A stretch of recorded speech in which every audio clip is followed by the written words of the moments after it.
aoka isaina izay mamaky an'izany. Mila mamaky amin'ny toe-tsaina tsara isika. Izany no lohahevitra iarahantsika mandinika amin'ny ity alahady 17 volana marsa ity.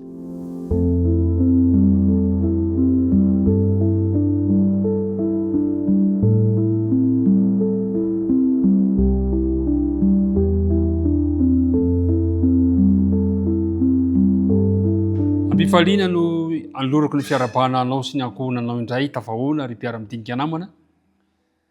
Hiditra amin'ny telo volana manaraka indray sika izay andiniantsika ny amin'ny fomba fandiniana ny famolanina ao anatin'ny Baiboly. Fa ny amin'ity herinandro ity sika dia andinidiniko inona ny fitsipika vitsivitsy momba ny famolanina. Satria zavatra mitranga mantsy tsy mitovy hevitra momba ny kristianina momba ny famolanina. Misy sasany mieritreritra fa tao fandaniam-potoana ny famolanina. Ary misy indray sasany manao hoe miteraka olana zany ka aleo ajana ny fandiniana azy. Tsy mataka an'ireo kristiana tamin'ny fotoana lasa misy amin'izao fotoana izao, fa tamin'ny ireo kristiana voalohany dia tena ny fankazatra tamin'ny famolanina izy ireo. Koa amin'ny androany dia andeha jerevantsika hoe inona kosa ary ny fitsipika ny amin'ny famolanina. Manasanao mba hiaraka hivavaka amiko. Andriamanitra rainay any an-danitro, andinika ny teninao zahay, tomoera ty amponay ary mamelany ilokay ary fanena masina anao kitarika izao fotoana izao. Ny vavaka tononona sy angatana aminara Jesosy reriany. Amen. Ny fiadanany tompony ho amintsika tsirairay avy. Ny fitsipika voalohany dia izay voalaza amin'ny filazantsara ny Matio 4:20 ka ny 5:10. Zao no voalazan'i Jesosy hoe: koa raha hitanareo mitsangana amin'izay fitoerana masina ny fahavetavetan'ny fandravana izay nampilazaina Daniela mpaminany, aoka isaina izay mamaky izany. Ny fitsipika voalohany amin'ny famolanina ambaran'i Jesosy dia mila misaina eo amin'ny mpamakiana azy. Ary izao no fampahirezana, izao no teny fikasana omen'Andriamanitra ho an'izay mamaky an'izany. Apokalipsy 1 ka ny 7 manao hoe: sambatra izay mamaky sy ny miaino ny tenin'ity famolanana ity ka mitandrina izay voasoratra ao anatiny, fahatongotra ny andro.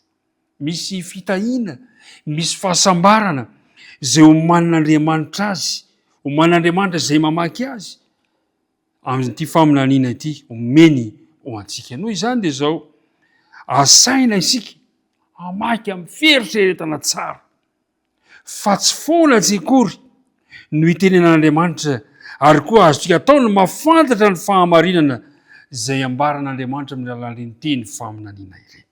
Misy fahasambarana. Ny fitsipika voalohany zany izay omena antsika ao amin'ny famolanana dia izao: mila misaina tsara eo amin'ny mpamakiana azy. Izay ny voalohany. Mila mamaky amin'ny fieritreretana tsara isika eo amin'ny mpanaovana azy. Ny zavatra misy mantsy amin'izao fotoana izao, efa betsaka ny sekoly ambony mampianatra momba ny Baiboly amin'ny maha-literatiora anazy.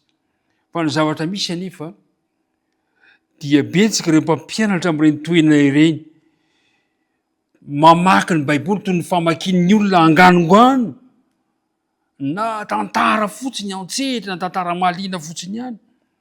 Misy aza moa mampianatra amin'ireny toerana ireny izay tsy mino, tsy manaiky fa avy tamin'ny tsindrimandrin'Andriamanitra io famolanina io. Ary mpiara-midinika namana, ho an'izany mpampianatra izany dia mampalahelo fa toa tsy mandre ny feon'Andriamanitra miteny ao amin'ilay famolanina izy ireny. Misy aza lasa manatsoaka fotsiny hoe mifanohatra izay lazain'ny Baiboly ny zavatra ampianarina. Ary mpiara-midinika namana, ny fitsipika voalohany amin'ny famolanina, mila mamaky tsara ianao.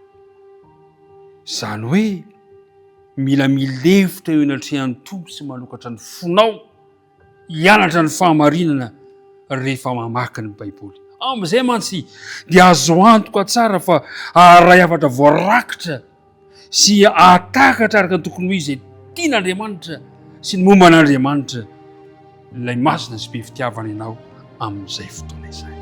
Ho amin'ity androany ity dia miantso anao ny amin'izay fitsipika voalohany izay mamaky amin'ny fieritreretana tsara, misaina eo am-pamakiana azy satria misy teny fikasana omen'Andriamanitra anao dia hoy izy hoe sambatra fahasambarana avy amin'Andriamanitra no omeny izay mamaky sy miaino ny teny ity faminaniana ity ka mitandrina izay voasoratra ato anatiny fahatongotra ny andro. Iriko mba ho hianao no handray izany fanapahan-kevitra izany ka amaky ampitiavana, amaky eo ambany fitarihan'ny fanahin'Andriamanitra ny ten'Andriamanitra ka atonga fahasambarana ho anao sy ny ankohonanao izany.